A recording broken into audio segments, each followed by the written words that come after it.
वाले हैं क्या, कॉन्स्टिट्यूएंट असेंबली, यानी कि पॉलिटी के बारे में कमेंट आ जाओ, कमेंट आ जाओ। कहाँ गए, आ गए आ गए आ गए। हाँ जी भाई, सबको जय हिंद जय हिंद जय हिंद जय हिंद। तो मेरे प्यारे बच्चों, हेडिंग डालेंगे मेकिंग ऑफ कॉन्स्टिट्यूशन। सबसे पहले लास्ट क्लास में मैंने सब लिखवा दिया था, और जब सब लिखवा दिया था तो यहीं पर हेडिंग डाल दीजिए मेकिंग ऑफ कॉन्स्टिट्यूशन। सबसे पहला चैप्टर यही है मेरे भाई।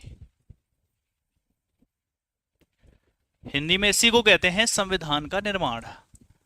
देखो, बिल्कुल ही बेसिक से पढ़ाऊंगा मैं आपको, बिल्कुल जीरो से, जैसे कि आपको कुछ नहीं पता। संविधान का निर्माण। क्लास नंबर आज हमारी दूसरी है और सब्जेक्ट आज हमारा पॉलिटी है। अरे चल जा, क्या हो गया। सब्जेक्ट आज हमारा पॉलिटी है, क्लास नंबर दूसरी है। इस पहली क्लास में हमने सिलेबस को डिस्कस किया था।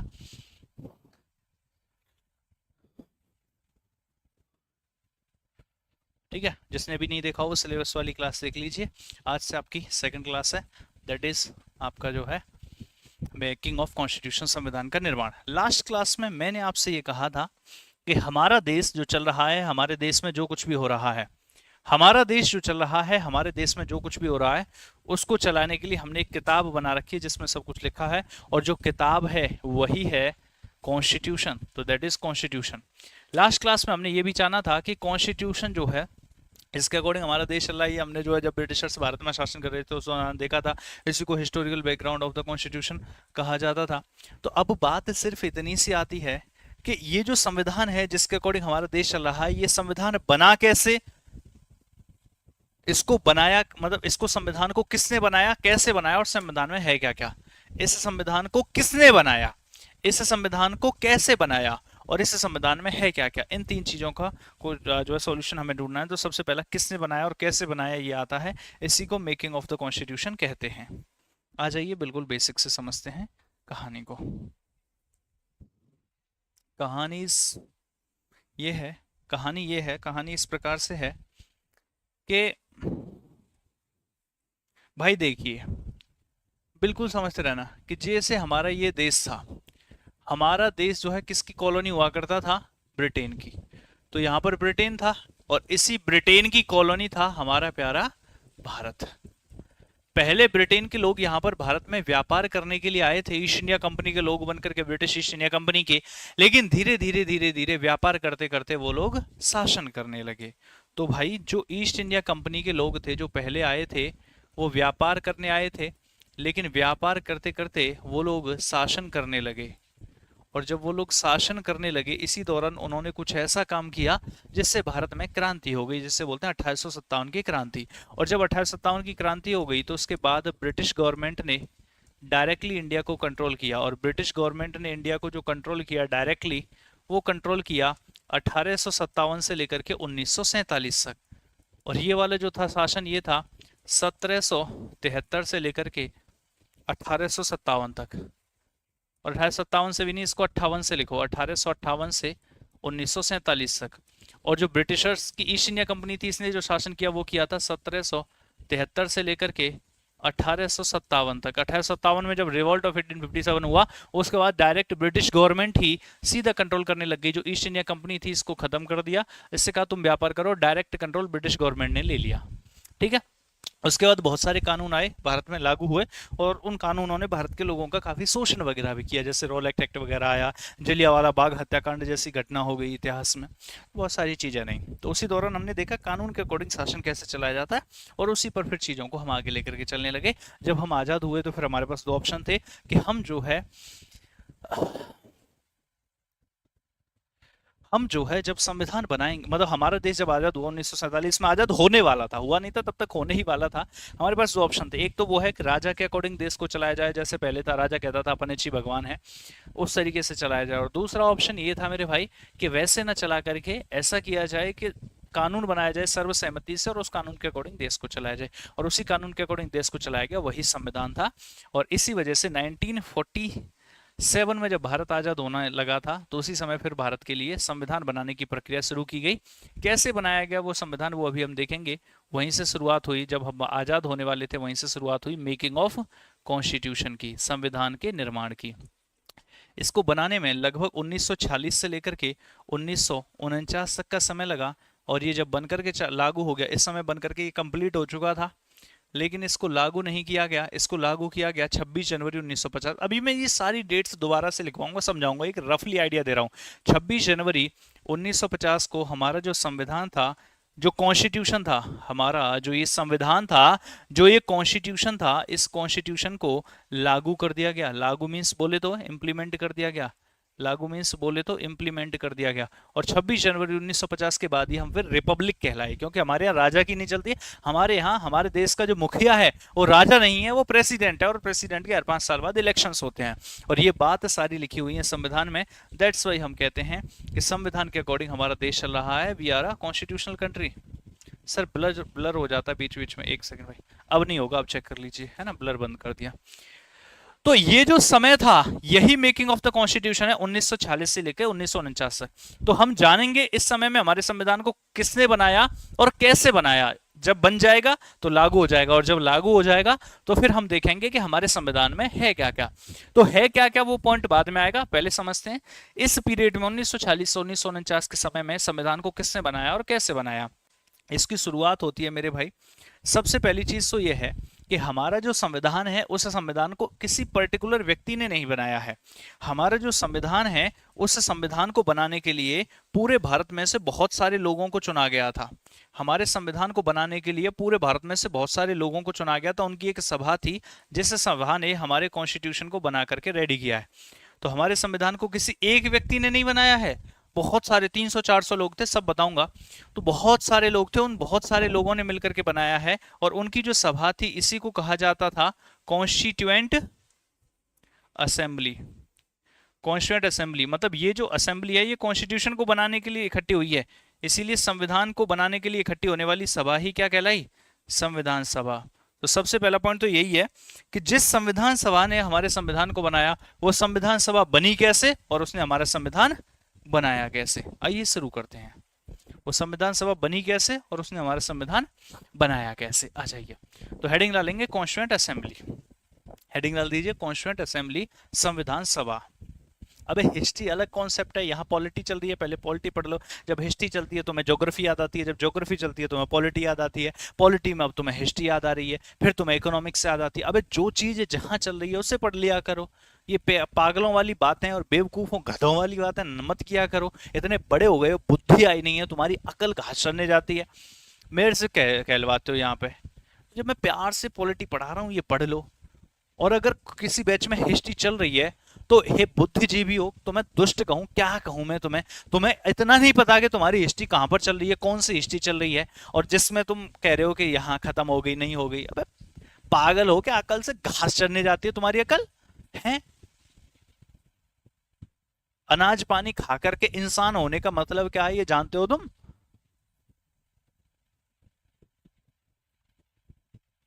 जानवर वाले क्वेश्चन करते हो, वही तुम्हारा हाल है।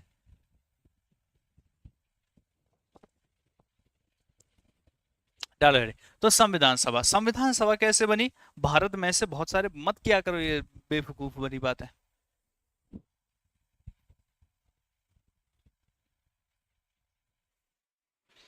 तो ये पूरे भारत में से बहुत सारे लोग चुन करके आए, उनका जो ग्रुप था वो था संविधान सभा। चलो भाई शुरू करते हैं। अच्छा, कोई तो भारत में ऐसा व्यक्ति रहा होगा जिसने सबसे पहले आइडिया दिया होगा कि संविधान सभा होनी चाहिए। कोई ना कोई ऐसा व्यक्ति रहा होगा जिसने सबसे पहले ऐसा कहा होगा कि भारत का संविधान बनाया जाएगा, और भारत के संविधान को बनाने के लिए, भारत के लिए कानून बनाने के लिए, भारत के लिए लॉज बनाने के लिए एक कॉन्स्टिट्यूएंट असेंबली यानी संविधान सभा होनी चाहिए। ऐसा आइडिया देने वाला सबसे पहला व्यक्ति कौन था। कहानी की शुरुआत यहां से होती है। चलिए भाई लिखते हैं। तो समय था 1934। समय क्या था, 1934। एक व्यक्ति थे जिनका नाम था एम एन रॉय। समय था 1934, एक व्यक्ति थे जिनका नाम था M N Roy. M N Roy ने क्या किया, एम एन रॉय, अगर मैं एम एन रॉय की बात करूं तो इन्होंने एक आइडिया दिया। आइडिया मीन्स बोले तो हिंदी में, आइडिया बोले तो हिंदी में इन्होंने एक विचार दिया। क्या विचार दिया, इन्होंने कहा कि भारत का संविधान बनाने के लिए, भारत का संविधान बनाने के लिए कॉन्स्टिट्यूएंट असेंबली होनी चाहिए। कॉन्स्टिट्यूएंट असेंबली होनी चाहिए, यानी कि संविधान सभा होनी चाहिए। मेरे प्यारे बच्चों, संविधान सभा होनी चाहिए। मेरे प्यारे बच्चों, हुआ क्या कि यहां पर आइडिया तो इन्होंने दे दिया, इसके बाद होता क्या, आईएनसी की पास बात पहुंची तो आईएनसी ने कहा यार बिल्कुल होनी चाहिए, और आईएनसी ने उस संविधान सभा के लिए ऑफिशियली डिमांड रख दी अगले ही साल 1935 में। जो इंडियन नेशनल कांग्रेस है, भारत की सबसे बड़ी पार्टी, आज जो कांग्रेस ऐसी की बात हो रही है, भारत की सबसे बड़ी पार्टी हुआ करती थी, जिसका गठन 1885 में हुआ था। तो आईएनसी ऑफिशियली डिमांडेड, इसने क्या किया, ऑफिशियली डिमांडेड। ऑफिशियली डिमांडेड का मतलब क्या होता है हिंदी में, औपचारिक रूप से मांग करना। इसने क्या किया, औपचारिक रूप से मांग करना। तो इसने ऑफिशियली डिमांड कर दी किस चीज के लिए, संविधान सभा के लिए, कि जी हाँ हमारा संविधान बनाने के लिए संविधान सभा होनी चाहिए। तुम्हें क्या लगता है ब्रिटिशर्स से संविधान सभा बना देंगे ना? तो जब ऑफिशियली डिमांड किया तो ब्रिटिशर्स ने कह दिया कैसा संविधान और कैसी संविधान सभा, हम कुछ ना बनाने वाले, जैसा हम शासन कर रहे हैं वैसा करने दो, चुपचाप रहो। तो उस समय तो डिनाई कर दिया। थोड़े दिन बाद जवाहरलाल नेहरू आए और उन्होंने कहा कि भारत की जो संविधान सभा बनेगी वो भारत के ही लोगों में से बनेगी, कोई बाहरी शक्ति या बाहरी इंटरफेरेंस नहीं होगा भारत की संविधान सभा में, कोई और हमें नहीं बताएगा कि हमारी संविधान सभा कैसी हो या हमारा संविधान कैसे हो, हम अपनी इच्छा से बनाएंगे। ठीक है, अब यहां से तो मैंने शुरुआत कर दी, लेकिन मैं आज आप लोगों को एक तो बात और बता देना चाहता हूं कि जो मैं यहां पर पढ़ा रहा हूं, जो मैं यहां पर पढ़ा रहा हूं, हो सकता है कि अगर आपने पहले कहीं से पढ़ा हो या फिर किसी और का टीचर का बैच आपने ले रखा हो जिससे आपने पॉलिटी पढ़ी हो, या फिर आपने यूट्यूब पर वीडियोस या प्रैक्टिस क्लासेस देखी हो अलग अलग टीचर्स की, तो हो सकता है आपने ऐसा पढ़ा हो कि संविधान सभा का सबसे पहले आइडिया बीजी तिलक के द्वारा दिया गया था 1895 में। तो मैं आपको दो तीन चीजें यहीं पर क्लियर कर दूं कि मेरे भाई, अगर तुम्हें मेरे पे भरोसा है तो फिर ना इधर ना उधर, जो मैंने कह दिया बस उसको मानते चलना। इतनी गारंटी देता हूं कि जितनी भी चीजें मैं इस बोर्ड पर लिखता जाऊंगा या मैं जो भी बोलता जाऊंगा उनको आप एनसीईआरटी से मैच कीजिएगा, एग्जैक्ट वही चीजें मिलेंगी जो मैंने बोली होंगी। जब आप कोई भी प्रीवियस ईयर क्वेश्चन लगाओगे यूपीएससी के द्वारा लाया गया है किसी भी एग्जाम में, तो वही सही जाएगा जो मैं यहां पर लिखूंगा या जो मैं बोलूंगा। बहुत सारी बातें होती हैं जो यूट्यूब पर मिलेंगी आपको या अलग अलग जगह पर मिलेंगी, हो सकता है कुछ किताबों में भी मिलेंगी। ठीक है, तो या तो आप उन पर भरोसा कर लो या फिर हम पे कर लो, और अगर हमारे पे भरोसा है तो फिर इधर उधर की चीजें छोड़ दो। ऐसी बीच में कई बार चीजें आएंगी तो मैं हर चीज को तो आपको एक्सप्लेन करने में घंटों बर्बाद करूंगा नहीं, लेकिन मैं छोटी सी बात जो आप जो है कहते हो कि नहीं सर 1850, और बहुत सारे बाल का आप में से पढ़ा भी होगा पता, यस सर देखो आई ना बात, मैं ये नहीं कह रहा हूँ आप तो भरोसा करें, लेकिन बात इतनी सी है कि आपने सुना होगा तो वो कंफ्यूजन क्या है। देखो जो मैं कहूंगा आप मानते चलोगे, मुझे भरोसा है, लेकिन फिर भी मैं हल्का सा क्लियर कर देता हूँ। मेरे प्यारे बच्चों 9895 वाली क्या बात थी मैं वो बताता हूँ। एक्चुअली 1890s की बात है, इसको लिखना नहीं, मैं ऐसे ही बता रहा हूँ। 1890s की बात है। 1890s में 1890 का जो दशक था, इस समय क्या हुआ था इंडिया में, वो चूहों से फैलने वाली बीमारी क्या होती है, क्या बोलते हैं उसको, अरे प्लेग, हाँ प्लेग, प्लेग। तो ऐसा कुछ फैला हुआ था, प्लेग जैसी बीमारी फैली हुई थी। और जब प्लेग वाली बीमारी फैली हुई थी 1890s में, तो 92 93 वाला जो समय, हाँ प्लेग, प्लेग बोलते हैं, तो वो जो चूहों से फैलने वाली बीमारी है जब वो फैली हुई थी तो उस समय बहुत ज्यादा लोग बीमार थे। मतलब ये मान लीजिए हॉस्पिटल वगैरह इंफ्रास्ट्रक्चर उतना बेहतर तो उस समय था नहीं, और लोग ज्यादा बीमार हो गए, तो देखते ही देखते हॉस्पिटल्स फुल हो गए थे। और जब हॉस्पिटल्स फुल हो गए थे तो अब क्या किया जाए, तो जितने भी डॉक्टर्स वगैरह के बोर्ड थे उनकी पूरी टीम बनाई गई थी। टीम कैसे बनाई गई थी कि भैया हॉस्पिटल्स तो फुल हैं, तो डॉक्टर्स क्या करते थे, जैसे कि एक गांव है, आज 2 3 4 डॉक्टर्स की टीम उनके साथ जो भी है कंपाउंडर वगैरह जो भी, जैसे करके दवाई लेकर के कुछ इस गांव में जाएंगे, इस गांव में घर घर जाकर के इलाज करेंगे, और इलाज करके इस गांव का टूर पूरा हो जाएगा। फिर दूसरे गांव जाएंगे, फिर तीसरे गांव जाएंगे, हर 3 दिन बाद इस गांव में जाएंगे, कभी इस गांव में जाएंगे। मतलब डॉक्टर्स की टीम, और खास करके डॉक्टर तो उस समय ब्रिटिशर्स हुआ करते थे, तो वो जो डॉक्टर्स की टीम थी ब्रिटिश डॉक्टर्स की, वो गांव गांव जाकर के चेकअप कर रही थी। और जब गांव गांव जाकर के चेकअप कर रही थी, ब्रिटिश डॉक्टर्स की टीम थी, सरकार चलाने वाले भी ब्रिटिशर्स थे। तो ये डॉक्टर्स की टीम क्या करती थी, जब गांव में जाती थी और घरों में जाती थी उनके घर में उनका इलाज करने के लिए, तो वहां जाकर के इन्होंने भारत की महिलाओं के साथ और जो बेटियां थी उनके साथ रेप किया। इलाज के बहाने गए और वहां जाकर के रेप किया। और जब ये बड़े पैमाने पर होने लगा, अलग अलग टीम जाने लगी, क्योंकि एक जगह किया फिर दूसरी जगह, फिर तो लोगों को बढ़ावा मिल जाता है एक को देख करके, यार हम भी कर सकते हैं। तो ऐसे करके अलग अलग जगह भारत में ये चीज हो रही थी। जब इसके बारे में बीजी तिलक को पता चला, जब इसके बारे में बीजी तिलक को पता चला कि ऐसा ऐसा हो रहा है, तो बीजी तिलक के बड़े ही फेमस न्यूज़पेपर हुआ करते थे, मराठा और केसरी। 1895 से जीरो हटा दीजिए। अबे गधो, तुम्हारा क्या ही होगा, ये जीरो नहीं है, ये 1890s है, 1890 का दशक। दशक का मतलब होता है 91 से बाद वाले, 91, 92, 93, 94, 95, 96, 97। ये जो समय है इसी को दशक बोला जाता है। 1860s, 1960s का मतलब 1960 से 1970 वाला समय। 1890s का मतलब होता है 1890 से 1900 वाला समय। 1980s का मतलब है 1980 से लेकर 1990 वाला समय। तो जब ये अलग अलग गांव में जाकर के रेप किए जा रहे थे, जब बीजी तिलक को पता चला, तो इन बीजी तिलक ने इसके बारे में, क्योंकि जहां हो रहा था वो चीजें थी सब जगह, तो उस समय तो सोशल मीडिया नहीं था, ट्विटर नहीं था, इंस्टाग्राम नहीं था, यूट्यूब नहीं था, तो लोगों को अवेयर भी नहीं होते थे, बस जहां हो गया वही थी, बस फूटी किस्मत। तो बीजी तिलक ने क्या किया, इस चीज को अपने न्यूज़पेपर में प्रकाशित किया कि ऐसे ऐसे ब्रिटिश डॉक्टर्स गांव गांव जाकर के रेप वगैरह कर रहे हैं। बीजी तिलक उस समय पर आईएनसी के सदस्य थे, और आईएनसी उस समय काफी बड़ा संगठन था। आईएनसी 1885 में बना था, तो अब तक लगभग 7-8 साल हो चुकी हैं। और जब लगभग 7 से 8 साल हो चुके हैं, तो 7-8 साल में आईएनसी काफी बड़ा हो चुका है। भारत के बहुत सारे लोग इसमें जो है जुड़े हुए हैं। तो बीजी तिलक आईएनसी से संबंधित है। बीजी तिलक ने अपने न्यूज़पेपर में लिखा, और ब्रिटिशर्स के खिलाफ कोई न्यूज़पेपर में लिख नहीं सकता था। जब इस प्रकार चीज को प्रकाशित किया गया, बीजी तिलक के ऊपर केस लगा दिया गया कि भैया ब्रिटिशर्स के खिलाफ तो लिख नहीं सकते। लेकिन क्योंकि बीजी तिलक आईएनसी के नेता थे, इसलिए बीजी तिलक के अरेस्ट वगैरह नहीं किया गया, क्योंकि अरेस्ट करते आईएनसी के नेता को पूरी आईएनसी प्रोटेस्ट करती है, बात पूरे भारत में फैल जाती है। अब क्या किया, बीजी तिलक ने पहले न्यूज़पेपर में रखा, उसके बाद बीजी तिलक एक बिल लेकर के आए जिसमें नागरिकों के अधिकारों की बात की जा रही थी। एक बिल लेकर के आए जिसमें जो लोग थे उन लोगों के राइट्स की बात की जानी थी, यानी कि अधिकारों की, कुछ अधिकार होने चाहिए, उन अधिकारों की बात की जानी थी। और उसी बिल को कहा जाता है स्वराज बिल। क्या कहा जाता है? स्वराज बिल। तो जो ये बिल था स्वराज बिल, जिसमें लोगों के अधिकारों की बात कही जानी थी, आप में से बहुत सारे लोगों ने पढ़ा होगा कि यही स्वराज बिल था जिसमें बीजी तिलक ने संविधान सभा की मांग की थी।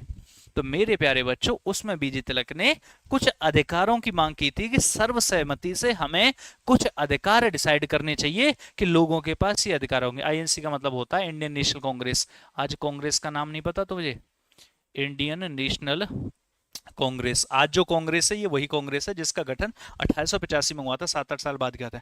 तो स्वराज बिल, जिसमें बीजी तिलक कुछ अधिकारों की बात करने वाले थे, ठीक है। अब ये बिल आया था 1895 वाला जो बिल था, ठीक है। बात आई समझ में? तो लोग इसी में कह देते हैं कि इसके लिए संविधान सभा बनाई गई थी। अच्छा, मैं इसकी हकीकत और बताता हूँ आगे चल करके। यहाँ तो ब्रिटिशर्स कुछ नहीं कर पाए थे। इसके बाद ही आईएनसी चलती रही, आईएनसी चलती रही। आईएनसी का हर साल सेशन होता था। आईएनसी का 1907 में जो सेशन हुआ था वो कहां पर हुआ था? सूरत में। सूरत में क्या हुआ, इसमें कुछ बूढ़े बूढ़े लोग थे, जैसे कि रास बिहारी घोष हो गए, और ये दादा भाई नौरोजी हो गए, जैसे गोपाल कृष्ण गोखले हो गए। तो उनकी विचारधारा ये थी कि शांतिपूर्वक धरने प्रदर्शन वगैरह से अपनी बातों को मनवाया जाए अंग्रेजों से। लेकिन कुछ लाल बाल पाल जैसे नेता थे, लाला लाजपत राय, बाल गंगाधर तिलक, बीजी तिलक वगैरह, जो आक्रोश में आकर के तोड़ फोड़ में भरोसा रखते थे कि हमारे यहाँ लाइट नहीं आ रही, ब्रिटिशर्स का बिजली घर फूंक दो, उनके यहाँ भी नहीं आएगी। तो हुआ क्या, जब यहां पर बंगाल विभाजन हुआ, तो उसके बंगाल विभाजन के खिलाफ जो स्वदेशी आंदोलन चल रहा था, आप मॉडर्न हिस्ट्री में उसको पढ़ते हो, तो जो पुराने लोग थे उनको कहते थे नरम दल वाले, जो नरमी से काम लेते थे। तो नरम दल वाले कह रहे थे कि इसके खिलाफ, बंगाल विभाजन के खिलाफ प्रोटेस्ट हमारे तरीके से चलाओ। गरम दल वाले कह रहे थे कि हमारे तरीके से चलाओ। तो इन दोनों को लेकर मतभेद हो गया, और यहां पर जो गरम दल वाले लोग थे, जो एक्सट्रीमिस्ट लोग थे, उन एक्सट्रीमिस्ट लोगों को आईएनसी से बाहर निकाल दिया गया। और आईएनसी में सिर्फ कौन से लोग बचे? सिर्फ मॉडरेटर्स, यानी कि नरम दल वाले जो पुराने लोग थे। और जैसे ही एक्सट्रीमिस्ट को बाहर निकाला गया, अब बीजी तिलक किसका पार्ट थे, एक्सट्रीमिस्ट का या मॉडरेटर्स का? अरे बीजी तिलक नरम दल के थे या गरम दल के थे? गरम दल के थे लाल बाल पाल, ये लाला लाजपत राय बाल गंगाधर, ये तो तोड़फोड़ में भरोसा रखते थे। अब बीजी तिलक गरम दल के थे, इनको 1907 में बाहर निकाल दिया गया आईएनसी से। जैसे ही बाहर निकाला गया, अब इनके साथ कुछ भी करोगे आईएनसी तो सपोर्ट में आएगी नहीं। तो अंग्रेजों ने वो वाला केस खोला जिसमें इन्होंने अंग्रेजों के खिलाफ अपने न्यूज़पेपर में लिखा था 1893-94 वाला, और उस केस को रीओपन करके बीजी तिलक से कहा कि तुमने गलत किया था अंग्रेजों के खिलाफ लिख करके। इसी वजह से 1908 वाला जो समय था, 1907-1908 वाला, इस समय बीजी तिलक को सजा हुई थी। और बीजी तिलक को कौन सी सजा हुई थी? काला पानी की। अंडमान निकोबार भेजा गया और इनको काला पानी की सजा हुई। और यहीं पर काला पानी में बीजी तिलक ने जाकर के एक बड़ी ही फेमस सी किताब लिखी जिसको बोला जाता है गीता रहस्य। समझ में आई बात? अब मैंने इतनी लंबी ये जो कहानी है वो क्यों कराई है? मैंने ये इसलिए कराई है क्योंकि फर्स्ट क्लास से आपके मन में कोई ऐसा डाउट ना हो कि सर हमने तो कुछ और पढ़ा था, आप कुछ और पढ़ा रहे हो, यहाँ पे आइडिया बता रहे हो एम एन रॉय ने दिया था। क्योंकि जब कभी भी आप क्वेश्चन करोगे मेरे प्यारे बच्चों कि सबसे पहले आइडिया देने वाला व्यक्ति कौन था, तो वहां पर आंसर एम एन रॉय ही जाएगा, चाहे आप पढ़ कुछ भी लेना। तो ये चीज मैं बार बार बताऊंगा, समय बहुत लगेगा। अब वो समय नहीं रहा है कि हम 80 और 90 क्लास में जाकर के पॉलिटी का सिलेबस कवर करें और फिर जाकर के एग्जाम दें। हमें जल्दी से जल्दी इस सिलेबस को कंप्लीट करना पड़ेगा 35-40 क्लासेस में ही, ज्यादा से ज्यादा बता रहा हूं मैं, ये 30-35 क्लासेस में। तो उसके लिए जरूरी है हम टू द पॉइंट चीजों को समझते हो। मैं सब कुछ समझा के करूंगा, लेकिन अगर तुम ऐसे क्वेश्चन करते रहोगे सर हमने वहां ये पढ़ा था, यहाँ ये पढ़ा था, तो इस चीज को मत करना। करने को मैं हर चीज एक्सप्लेन कर सकता हूं, लेकिन उसमें हमारा बेकार का समय बर्बाद हो जाएगा। तो इस वजह से मेरे प्यारे बच्चों आज तो मैंने ये बता दिया आपको, ये समझाने के लिए कि बता तो मैं सारा सकता हूं तुम्हें, लेकिन उसमें फिर एक फाउंडेशन बैच में बहुत समय लगता है, वो तो फिर अलग लेवल हो जाता है। समझ में आ गई बात? तो इस चीज को ये टेंशन मत लेना कि जो भी मैं लिखा, अगर कभी भी डाउट आए हाँ तो पूछ लेना आप, या फिर आप गूगल कर लेना या एनसीईआरटी से मैच कर लेना। जितनी भी चीजें मैं यहाँ पर लिखा हूँ, सबसे फेवरेट सब्जेक्ट है ये मेरा, सबसे फेवरेट सब्जेक्ट, सबसे ज्यादा मजा इसको पढ़ाने में मुझे आता है। सबसे पहला सब्जेक्ट टीचिंग लाइन में मैंने यही पढ़ाया था, सबसे पहले जब पढ़ाना शुरू किया था। बहुत प्यार से बहुत मजे में मैं पढ़ाऊंगा, आप बस देखते रहना, हर चीज में आपको याद करवा दूंगा, लेकिन जरूरी है ना? एक कह रहा प्लीज चेक करें, अब क्या चेक करें? बंगाल विभाजन 1907 में हुआ था क्या? चप्पल पड़ गई ना यहाँ से, छप जाएगी इस जगह पे, ऐसे उछाल आ जाएगी और यहाँ पे फूल जाएगा ये, बेवकूफ गधो। मुझे लगता है तुम्हें बैच वैच क्विट कर दो। 1907 में हुआ था, अब मैं हिस्ट्री पढ़ा रहा हूं। मैंने 1905 में हुआ था बंगाल विभाजन, उसके खिलाफ स्वदेशी आंदोलन चलाया गया था जो 1905 में चला था, लेकिन स्वदेशी आंदोलन पीक पे 1906 में पहुंचा था। तो 1906 में यहाँ पर आईएनसी के बीच में डिस्प्यूट आया था, लेकिन दादा भाई नेहरू जी बीच में आ गए थे। कलकत्ता में सेशन हुआ था, उनके खिलाफ कोई बोलता नहीं था, नालायको। उसके बाद 1907 में सेशन हुआ था, सूरत स्प्लिट 1907 में हुआ था, बंगाल विभाजन 1905 में हुआ था। अब तुम यहाँ हिस्ट्री पढ़वा रहे हो या पॉलिटी? तो अगर कोई भी ऐसा क्वेश्चन करता हुआ दिखाई दिया, मैं उसको बैच बैच से बाहर फेंकवा दूंगा, ये काम मत करना, ठीक है? अगला मुझे यहाँ पर उल्टा सीधा क्वेश्चन करते हुए दिख गया, मैं तुम्हें सारे बैच से ब्लॉक करवाऊंगा, पूरे करियर वेल से। बुद्धि चला लो थोड़ी सी। एक कह रहा है एम एन रॉय का पूरा नाम तो बता दो। मानवेंद्र नाथ रॉय थे, लिख ले पूरा नाम। कुछ खुद तो कुछ भी नहीं करना तुम्हें।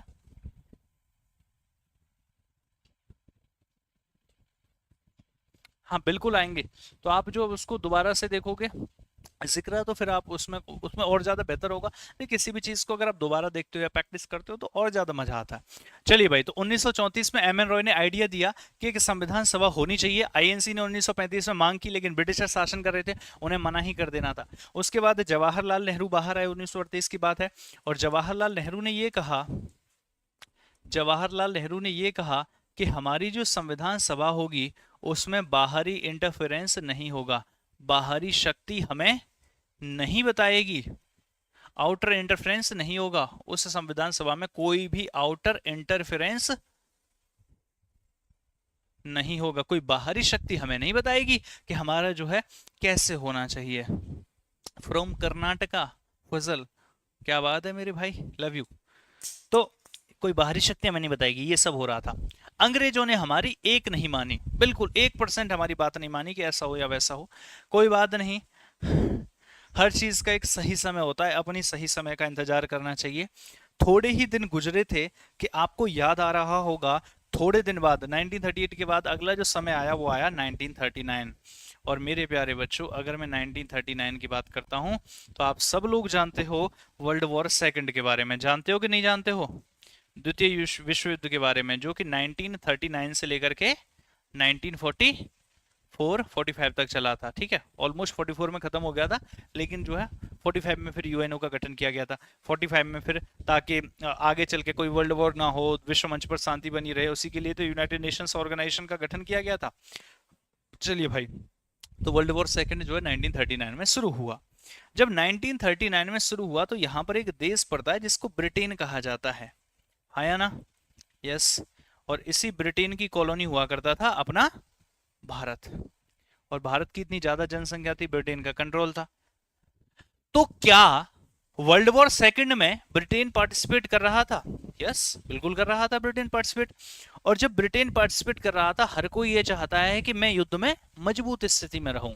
उसके लिए पैसा भी चाहिए, उसके लिए आपका जो है हथियार भी चाहिए, गोला बारूद भी चाहिए, और उसके लिए लोग भी चाहिए। अपने आप को पावरफुल बनाने के लिए हर चीज चाहिए। अब ब्रिटेन ने सोचा कि भैया हम भारत हमारा कॉलोनी है, तो हम भारत के लोग जितने भी आर्मी में हम उनका यूज करेंगे, भारत के पास असली गोला बारूद जितना भी वो यूज करेंगे, जितना भी फेंगे, पैसे का हम रेवेन्यू वगैरह से यूज करेंगे। तो जब ये सब कुछ चीज चल रही थी, अच्छा वर्ल्ड वॉर वन में हम ब्रिटेन का साथ देख चुके हैं। वर्ल्ड वॉर वन के बाद हमें लगा था ब्रिटेन कुछ अच्छा करेगा, ब्रिटिश लोग कुछ अच्छा करेंगे, लेकिन ब्रिटिश लोगों ने वर्ल्ड वॉर वन के बाद हमें क्या दिया? रॉलेट एक्ट दिया, जलियांवाला बाग हत्याकांड दिया हमें, है ना? किसी भी व्यक्ति को किसी भी समय कैसे भी अरेस्ट किया जा सकता है, बिना किसी वारंट के, बिना किसी अपील के, बिना किसी दलील के। तो भैया ये दिया ब्रिटिशर्स ने हमें। तो वर्ल्ड वॉर वन में हम साथ देख चुके हैं कि ये भैया हमारे नहीं हो सकते हैं। तो वर्ल्ड वॉर सेकंड में भारत का कोई भी व्यक्ति ब्रिटिशर्स का साथ देना नहीं चाहता है। भारत ने ब्रिटेन का साथ देने से मना कर दिया। ब्रिटेन ने बिना ही भारत से पूछे ये डिक्लेयर कर दिया कि भारत ब्रिटेन का साथ दे रहा है, और भारत में इमरजेंसी डिक्लेयर कर दी। ब्रिटेन ने ये डिक्लेयर कर दिया कि भारत साथ दे रहा है, और भारत में इमरजेंसी डिक्लेयर कर दी।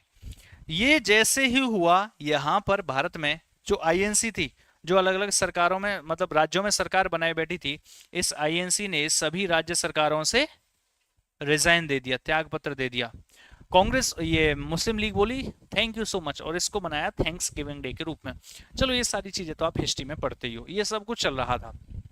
अच्छा मान लीजिए कि आपको दिल्ली घूमने के लिए जाना है, आपको दिल्ली घूमने के लिए जाना है, लेकिन आप अकेले गए नहीं हो कभी, तो अकेले जाना नहीं चाहते, किसी तो अपने दोस्त को साथ ले जाना चाहते हो, लेकिन दोस्त जा नहीं रहा, बताओ क्या करोगे? आपको दिल्ली घूमने के लिए जाना है, लेकिन अकेले नहीं जाना, अपने दोस्त को ले जाना चाहते हो। दोस्त कह रहा है यार मेरा मन नहीं है, मैं नहीं जा रहा अभी, तो बताओ क्या करोगे? लेकिन तुम्हें लेके जाना है, तो फिर क्या करोगे? अपने दोस्त को लालच दोगे, मेरे भाई सुन, आने में, जाने में, रहने में और खाने में तेरा 1 रुपया खर्चा नहीं होना है, तेरा सारा खर्चा तेरा भाई करेगा। आना जाना खाना रहना सारा खर्चा तेरा भाई करेगा, बढ़िया सी पार्टी भी होगी, और टेंशन ना ले, एक बढ़िया से गॉगल्स भी दिलवाऊंगा तुझे। अब दोस्त मान जाएगा। तो ऐसा ही लालच, क्योंकि उसको गॉगल्स पसंद थे, आपको पता था कि ये चीज गॉगल्स पसंद है, वो बहुत बार बात करता था, तो आपने वो चीज हिट कर दी जो उसको पसंद थी। ऐसा ही लालच ब्रिटिशर्स ने दिया। ब्रिटेन बोले, मतलब ब्रिटिश लोग बोले इंडियंस से कि हे इंडियंस, कृपया करके आप हमारा साथ दीजिए वर्ल्ड वॉर वन में, और अगर आप वर्ल्ड वॉर वन में साथ देते हो तो हम तुम्हें वो देंगे जो तुम चाहते हो। और तुम क्या चाहते हो? संविधान सभा। तो उस चीज के लिए ब्रिटिशर्स ने ऑफर करना शुरू किया और कहा कि तुम हमारा साथ दो, हम तुम्हें संविधान सभा देंगे। तो 1940 में ब्रिटिशर्स ने हमें ऑफर किया अगस्त के महीने में, इसीलिए इसको क्या कहा जाता है? अगस्त ऑफर कहा जाता है, जिसको कि अगस्त प्रस्ताव कहा जाता है। अगस्त प्रस्ताव कहा जाता है। हमने इस प्रस्ताव को ठुकरा दिया, भैया हमें ना चाहिए। थोड़े ही दिन गुजरे थे कि जापान के सूमो पहलवान ब्रिटेन को पकड़ पकड़ के मारने लग गए, और जब पकड़ पकड़ के मारने लग गए, अब ब्रिटेन को मदद चाहिए थी, वो भी भारत की। तो फिर दोबारा से ब्रिटिशर्स ने एक प्रस्ताव भेजा, जिसको बोलते हैं 1942 का क्रिप्स मिशन। क्या बोलते हैं? 1942 का क्रिप्स मिशन।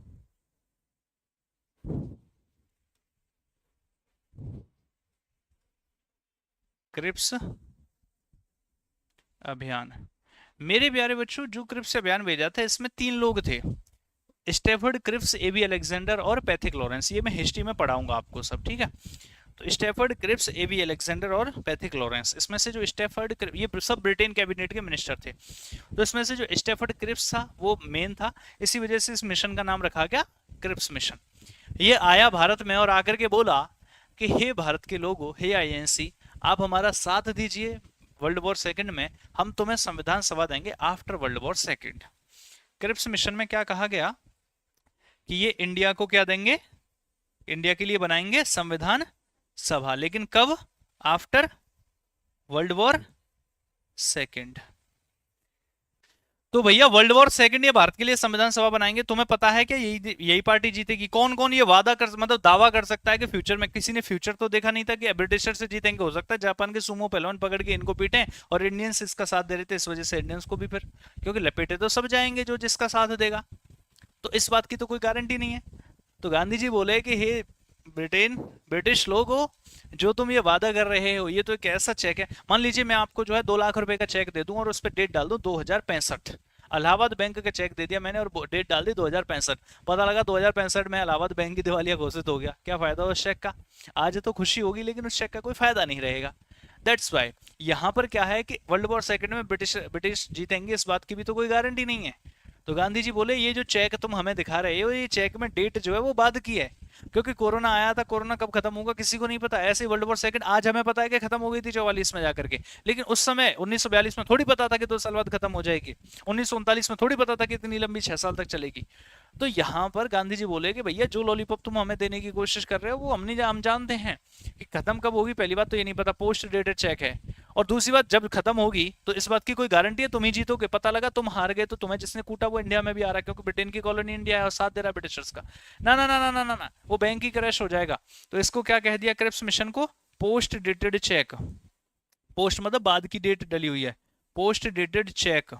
और जो ये जिस बैंक का चेक है वो बैंक ही क्रैश हो जाएगा, तो post dated cheque of a crashing bank, Gandhi ji ने इसको कह दिया crashing bank, post dated cheque of a crashing bank. और इस ऑफर को भी भैया अस्वीकार कर दिया। गांधी जी ने बोला ये सही समय है, लोहा गर्म है, हथौड़ा मार देना चाहिए, ब्रिटिशर्स परेशान है, हमें भारत से भगा देना चाहिए। और गांधी जी ने यहाँ पर लॉन्च करवा दिया क्विट इंडिया मूवमेंट, वो हम हिस्ट्री में देखेंगे। गांधी जी ने 1942 में क्विट इंडिया मूवमेंट लॉन्च कराया और नारा दिया था डू और डाई का, करो या मरो का। लेकिन वो मूवमेंट चल नहीं पाया था क्योंकि ब्रिटिशर्स ने सारे लोगों को, सारे लीडर्स को अरेस्ट करवा दिया था। That's why it is also known as the leaderless movement. उसको नेता विहीन आंदोलन कहा जाता है। अगस्त के महीने में शुरू हुआ था, इसीलिए उसको जो है अगस्त क्रांति के नाम से भी जाना जाता है, लेकिन वो एक हिस्ट्री का पार्ट है, बाद में देखेंगे। तो जब ये मिशन भी फेल हो गया, 1944 निकल गया, अब आ गया 1945। मेरे प्यारे बच्चों, जब 1945 आया, 1945 आया, तो ब्रिटिशर्स को पता चल चुका था कि अब हम भारत को बहुत ज्यादा लंबे समय तक अपनी कॉलोनी बना करके नहीं रख सकते हैं। या लिखी लो 1942 में, फिर छोड़ो 1942 वाला तो हिस्ट्री में आ जाएगा, 1945 में। तो जब ब्रिटिशर्स को समझ आ गया तो ब्रिटिशर्स ने यहां पर एक प्लान भेजा जिसको बोला जाता है वेवल प्लान। वेवल उस समय भारत का वायसरॉय हुआ करता था, तो ये एक योजना लेकर के आया जिसको कि वेवल योजना बोला जाता है। और इसको डिस्कस करने के लिए इसने एक मीटिंग रखी, और वो मीटिंग कहां पर रखी थी? इन लोगों को ठंडा इलाका पसंद था, हिमाचल प्रदेश के शिमला में, जिसको कि शिमला कॉन्फ्रेंस कहा जाता है। कॉन्फ्रेंस को क्या बोलते हैं? सम्मेलन है, शिमला कॉन्फ्रेंस, शिमला सम्मेलन, इसी को शिमला सम्मेलन कहा जाता है, शिमला सम्मेलन कहा जाता है। इसमें भारत की सारी पार्टियों को बुलाया गया कि भैया आ जाओ मीटिंग करेंगे। गांधी जी शिमला में ही थे, गांधी जी ने बोला तुम मीटिंग करके आओ, मुझे पता है इसका कोई निष्कर्ष नहीं निकलने वाला, मैं थोड़ा शॉपिंग कर लेता हूँ। तो आपसे पूछा जाता है वो कौन से व्यक्ति थे जो शिमला कॉन्फ्रेंस के समय, जो कि वेवल प्लान को डिस्कस करने के लिए की गई थी, इस प्लान को डिस्कस करने के लिए मैं लिख देता हूँ यहाँ, to discuss this plan, to discuss Wavell plan, discuss Wavell plan, ये शिमला कॉन्फ्रेंस की गई थी। लेकिन गांधी जी को पता था इसका कुछ निष्कर्ष नहीं है, गांधी जी शिमला में ही थे, लेकिन गांधी जी ने इसको अटेंड नहीं किया था। आपसे पूछता है ऐसे कौन सा व्यक्ति था जो कि शिमला में ही था लेकिन इसने कॉन्फ्रेंस, जो कि शिमला में ही था लेकिन इसने कॉन्फ्रेंस को अटेंड नहीं किया था, didn't attended the Shimla conference, वो ये थे। वेवल ने प्लान दिया कि भैया हम एक काम करेंगे, वायसरॉय की अध्यक्षता में एक ऐसी कमेटी बनाएंगे जो ऑल इंडिया लेवल की कमेटी होगी, जिसमें सभी डिपार्टमेंट के हेड बनाए जाएंगे और सारे के सारे हेड डिफेंस को छोड़ करके भारतीय होंगे। सारे के सारे हेड भारतीय होंगे। भारत के लोग राजी हो गए, ये तो अच्छी बात है। लेकिन वेवल ने कहा कि जितने मुसलमान होंगे उतने ही अपर क्लास हिंदू, जितने अपर क्लास हिंदू होंगे उतने ही मुसलमान होंगे। सब लोग राजी हो गए। लेकिन मुस्लिम लीग कहने लगी कि सारे के सारे मुसलमान मुस्लिम लीग से ही होंगे। आईएनसी बोली ऐसा थोड़ी ना है, जो जीतेगा वही जाएगा। हिंदू बराबर मुस्लिम कर लो कि जितने हिंदू है उतने मुस्लिम होंगे, लेकिन ये क्या मतलब है कि सारे मुस्लिम मुस्लिम लीग से ही जाएंगे? इसका मतलब है ये तो मैंडेटरी हो गया, अगर आपको इलेक्शन लड़ना है तो मुस्लिम लीग ज्वाइन करो। ना ना ना ना, आईएनसी में भी तो मुस्लिम्स हैं कि बराबर बराबर कर लो, लेकिन सारे मुस्लिम्स मुस्लिम लीग से नहीं जाएंगे। अब इस बात पे बनी नहीं मुस्लिम लीग की और आईएनसी की, ये भी खत्म हो गई। ब्रिटिशर्स को लग गया भैया लंबे समय लेकर के नहीं चल सकते। तो फाइनली 1946 आया और 1946 में ब्रिटिशर्स के द्वारा एक प्लान भेजा गया। इसको कहा गया कैबिनेट मिशन प्लान। क्या कहा गया? कैबिनेट मिशन प्लान, यानी कि कैबिनेट मिशन योजना।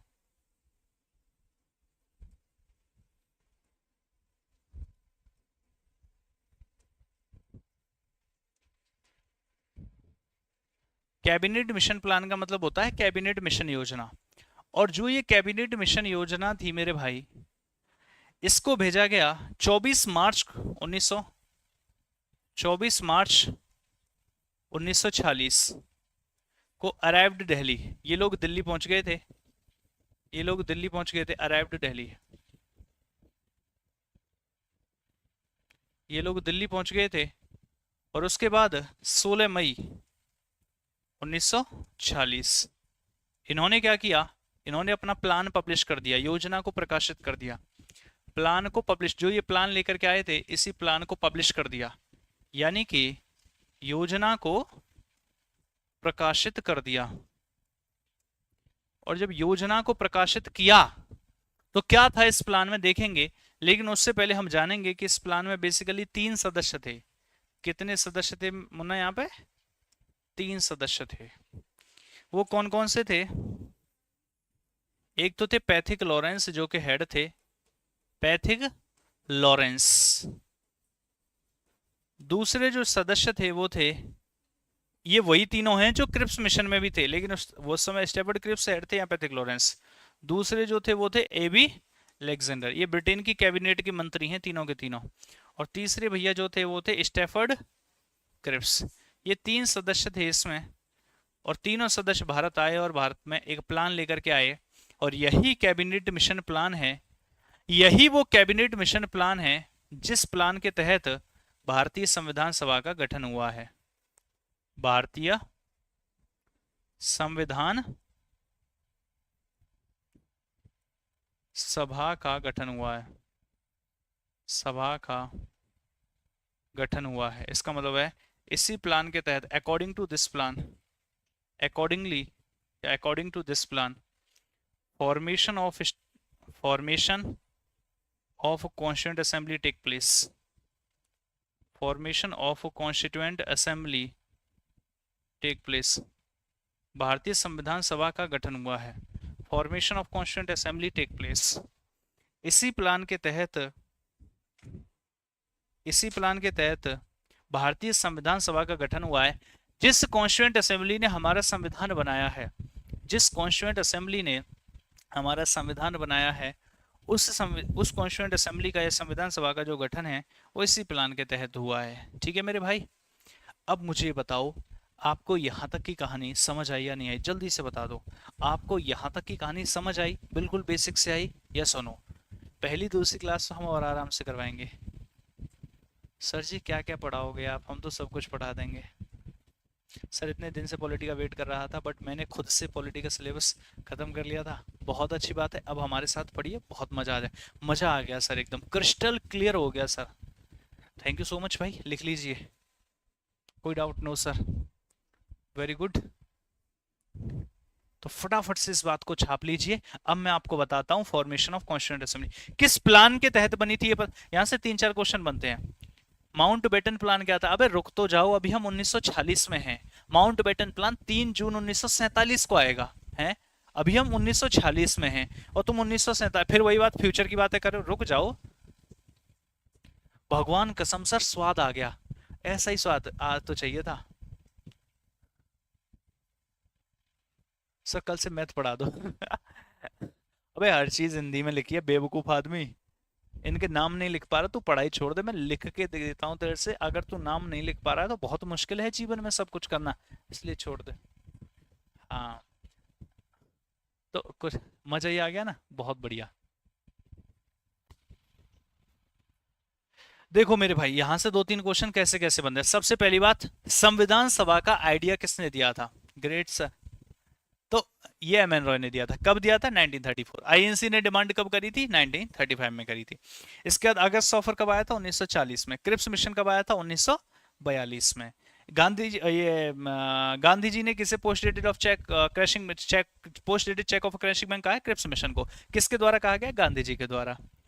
इसके अलावा है मेरे भाई 1945 वेबल प्लान कब आया? 1945 में आया। ये भी नहीं होना। वो कौन से लीडर थे, फेमस लीडर, जो शिमला में थे लेकिन जिन्होंने शिमला कॉन्फ्रेंस अटेंड नहीं की? गांधी जी थे। कैबिनेट मिशन प्लान आया 1940 में। 24 मार्च को दिल्ली आया। इसने योजना का प्रकाशित करी 16 मई को करी। इसके अलावा पूछता है यहां पर एक और दे देगा, बोलेगा लॉर्ड माउंटबेटन। क्या बोलेगा? Lord Mountbatten. आपको क्वेश्चन, ये चार ऑप्शन हो गए ABCD। आपसे क्वेश्चन कहेगा निम्न में से कौन सा व्यक्ति कैबिनेट मिशन योजना का सदस्य नहीं था? Which of the following was not a member of cabinet mission plan? बताइए। माउंटबेटन तो सिंपल सा था। आपसे पूछेगा according to which plan constituent assembly of India was formed? किस प्लान के अनुसार या किस प्लान के आधार पर भारतीय संविधान सभा का गठन हुआ था? कैबिनेट मिशन प्लान के आधार पर। सिंपल है। चलिए भाई शुरू करते हैं और बनाते हैं कैबिनेट मिशन प्लान के अकॉर्डिंग संविधान सभा। डाल दीजिए हेडिंग कॉन्स्टिट्यूएंट असेंबली। मैं आपको सिंपल और आसान तरीके से समझाता हूं क्या क्या थी भारतीय कॉन्स्टिट्यूएंट असेंबली। इतनी बेसिक से चीजें हम लेकर के चलेंगे, मजा ही आ जाएगा। मजा छोड़ो, स्वाद आ जाएगा। क्या आ जाएगा? स्वाद। आज से हम मजा नहीं स्वाद कहेंगे। आज से मजा का नाम बदल करके स्वाद किया जाता है, योगी जी के आदेश पर है। आज से मजा का नाम बदल के स्वाद किया जाता है। कॉन्स्टिट्यूएंट असेंबली मतलब कि संविधान सभा। चलिए, तो अकॉर्डिंग टू, और ये जो कुछ भी मैं बता रहा हूं वो किसके अकॉर्डिंग बताऊंगा? इस कैबिनेट मिशन प्लान के अकॉर्डिंग। तो according to the cabinet mission plan, जो भारतीय संविधान सभा होगी, इस संविधान सभा में टोटल 389 सदस्य होंगे। कितने सदस्य होंगे? 389। कितने मेंबर्स होंगे? 389। इन 389 मेंबर्स को दो पार्ट्स में डिवाइड किया जाएगा।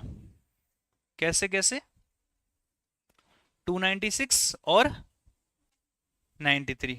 टोटल 389 हो गया। ठीक है। ये कैसे कैसे? देखो, अब यहां पर जो भारत था, वो भारत दो प्रकार से था। एक तो वो एरिया जो ब्रिटिशर्स के कंट्रोल में था, उसको क्या कहते थे? British India. ऐसा भारत जहां ब्रिटिशर शासन करते थे उसको ब्रिटिश भारत कहते थे। और ऐसा भारत जहां पर राजा, रजवाड़े, नवाब, निजाम, सुल्तान, रानी, महारानी, प्रिंसेस, राजकुमार, सरदार, ये सब शासन करते थे, उसको प्रिंसली स्टेट कहा जाता था, यानी कि देसी रियासतें। उसको क्या कहते थे? Princely state. जहां पर किसका शासन चलता है आज भी? राजा का। तो भारत का वो हिस्सा जहां ब्रिटिशर्स ने शासन किया वो ब्रिटिश इंडिया। इसलिए 296 वो एरिया ज्यादा था जहां ब्रिटिशर्स ने शासन किया, इसीलिए इसको क्या बोलते थे? ब्रिटिश इंडिया, यानी ब्रिटिश भारत। और ऐसा भारत जहां पर ब्रिटिशर्स ने शासन नहीं किया था उसको क्या बोलते थे? प्रिंसली स्टेट्स, यानी देसी रियासतें। प्रिंसली स्टेट्स यानी कि देसी रियासतें, यही तो बोला जाता था। ठीक है भाई, समझ आ गई बात। अब सुनो ध्यान से। हुआ क्या,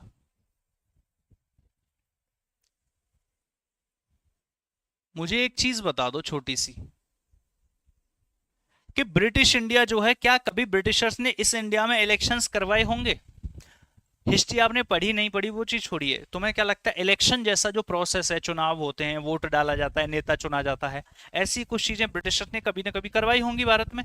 बिल्कुल करवाई थी, तभी तो आईएनसी जीती थी, तभी तो शासन कर रही थी। अभी हमने कहा कि आईएनसी ने सरकार से रिजाइन कर दिया, ये कहा था ना यहाँ पे, रिजाइन कर दिया, जिसको कांग्रेस ने थैंक्स गिविंग डे के रूप में मनाया।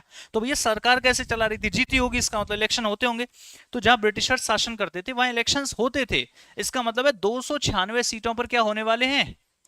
इलेक्शंस होने वाले हैं, यानी कि 296 सीटें चुनाव के माध्यम से चुनी जाएंगी, इस पर इलेक्टेड मेंबर्स आएंगे। लेकिन जहां राजा कहता है अपनिच्छी भगवान है, क्या राजा के इलेक्शन होते हैं कौन बनेगा राजा, इस बार वैकेंसी निकली है कौन बनेगा राजा, अबे ये नहीं होता, राजा का बेटा ही राजा बनता है ना। राजकुमार कौन होता है, राजा का बेटा होता है, वही अगला राजा बनता है।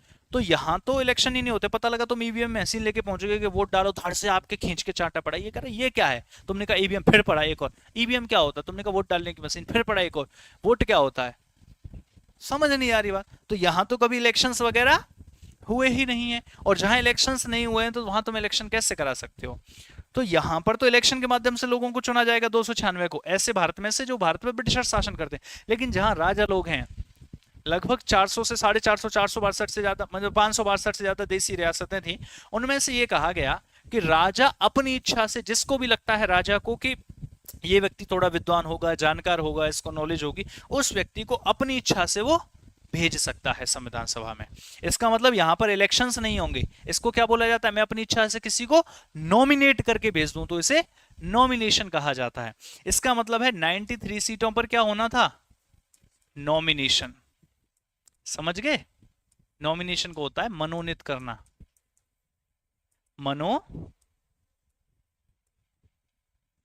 मनोनीत करना। बताओ संविधान सभा, यूपी पीसीएस में पूछा गया क्वेश्चन है, यूपी पीसीएस में 2018 अक्टूबर में, शायद 28 अक्टूबर को एग्जाम हुआ था, पूछा गया था एक स्टेटमेंट में, संविधान सभा इलेक्टेड थी या नॉमिनेटेड थी, संविधान सभा इलेक्टेड थी या नॉमिनेटेड थी, सी बोथ, ए में था इलेक्टेड, बी में था नॉमिनेटेड, और सी में क्या था, बोथ 1 and 2।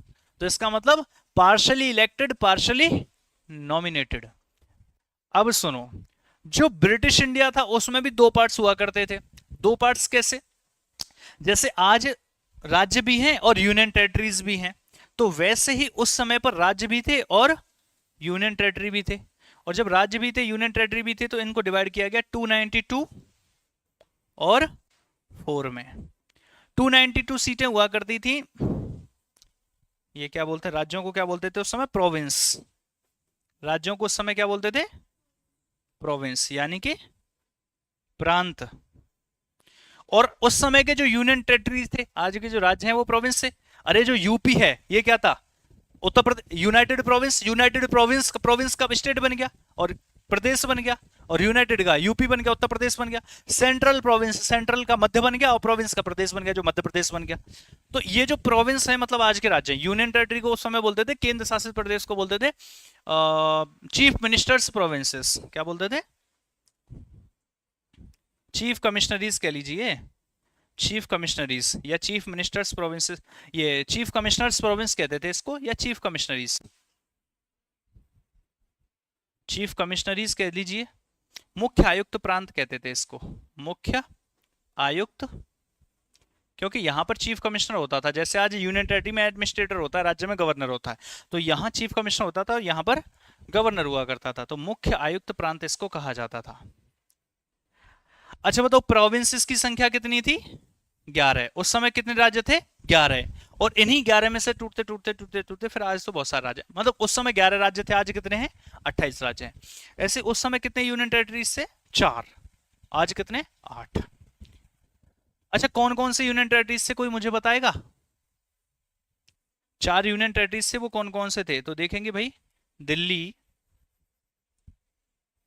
अजमेर, कुर्ग, कुर्ग कर्नाटक वाले रीजन में, और बलूचिस्तान, ये 4 यूनियन टेरिटरीज हुआ करते थे। अब यूनियन टेरिटरीज की पॉपुलेशन कम होती है या ज्यादा, कम, तो 4 यूनियन टेरिटरीज में पॉपुलेशन काफी कम थी, तो हर यूनियन टेरिटरी से 1 सीट, इससे भी 1 सीट, इससे भी 1 सीट, इससे भी 1 सीट, तो 4 यूनियन टेरिटरी से कितनी सीट है, 4। और 11 राज्य तो बड़े होते हैं, यूपी देख रहे हो तो बड़ा, तो 11 राज्यों से कितनी सीट है, 292। 4 यूनियन टेरिटरी से कितनी सीट है, 4, कितनी होगी टोटल ब्रिटिश इंडिया से, 296। प्रिंसली स्टेट से कितनी होगी, 93।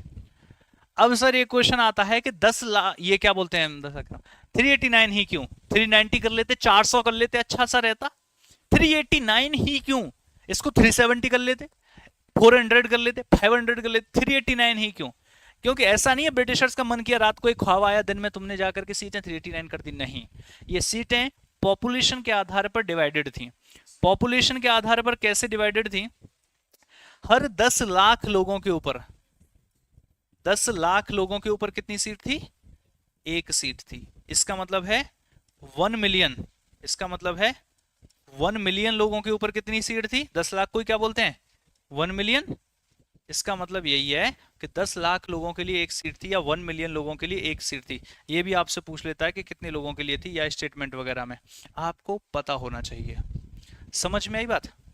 अच्छा बताइए, अगर राजा अपने यहां से नॉमिनेट करके भेज देगा लोगों को, तो क्या राजा की पावर रहेगी? नहीं, राजा की तो सारी पावर खत्म हो जाएगी, फिर तो सब कुछ कानून के अकॉर्डिंग होगा। तो इसलिए प्रिंसली स्टेट्स ने आने से मना कर दिया था कि हम नहीं आने के भैया। तो ये 93 सीटें कभी भरी ही नहीं गई। भरी कितनी सीटें गई? 296 सीटें। तो भैया ये था संविधान सभा का गठन। आशा करता हूं संविधान सभा कैसे कैसे बनी, कैबिनेट प्लान के अकॉर्डिंग बनी, क्या क्या योजनाएं थी, वो चीज आपको समझ आ गई होगी। अब प्रिंसली स्टेट तो आ ही नहीं रहे हैं, आएंगे कौन? सिर्फ एंड सिर्फ 296 लोग। क्या सिर्फ 296 लोग मिलकर के संविधान को बनाएंगे? क्या सिर्फ 296 लोग मिलकर के संविधान को बनाएंगे? अगर ऐसा था तो फिर प्रिंसली स्टेट्स गए कहां? और अगर ये भारत में आ गए थे तो फिर ये संविधान बना कैसे? और फिर ये सीटें कहां गई? पाकिस्तान कैसे बना? माउंटबेटन प्लान क्या था? संविधान सभा ने कैसे संविधान को बनाया? शुरुआत कैसे की गई होगी? कौन वो व्यक्ति था जो सबसे पहले आगे आया होगा, बोला होगा good morning gentleman, good morning constituent assembly? किसने कही होगी ये बात? कौन वो था जिसकी पहली आवाज निकली होगी? कौन वो था संविधान सभा का सबसे पहले अध्यक्ष बना होगा? कौन वो था जो आइडिया लाएगा? कौन वो था जो सलाह देगा? कौन सी कमेटी इसका ड्राफ्ट रेडी करेगी? कौन, कितनी बार सेशंस होंगे, कितनी मीटिंग्स होंगी, आलू समोसा खाने का कितना पैसा खर्च हुआ था, हर चीज की हम बात करेंगे। किस देश से क्या क्या लिया गया, हर चीज की हम बात करेंगे कल। तो आज की कहानी यहीं तक रखेंगे। उम्मीद है आपको इसमें मजा आया होगा, या स्वाद स्वाद आ गया होगा सर? फिर से अच्छा आ गया कमेंट, स्वाद आ गया सर, पूजा सिंह का कमेंट है। तो यहां तक रखते हैं, फिर मिलते हैं आपसे कल, मुलाकात करते हैं। Thank you so much everybody. कल कैसे बनी संविधान सभा उसको कंप्लीट करेंगे, और संविधान कैसे बनाया गया, working of the constituent assembly पर हम काम करेंगे, इलेक्शंस वगैरह पे। चलिए, जय हिंद भाई, जय भारत, लव यू ऑल। गजब सर, मजा आया sir. Next class same time कल होगी, कल सेम टाइम सेम जगह। बहुत मजा आया सर, बहुत बढ़िया भाई।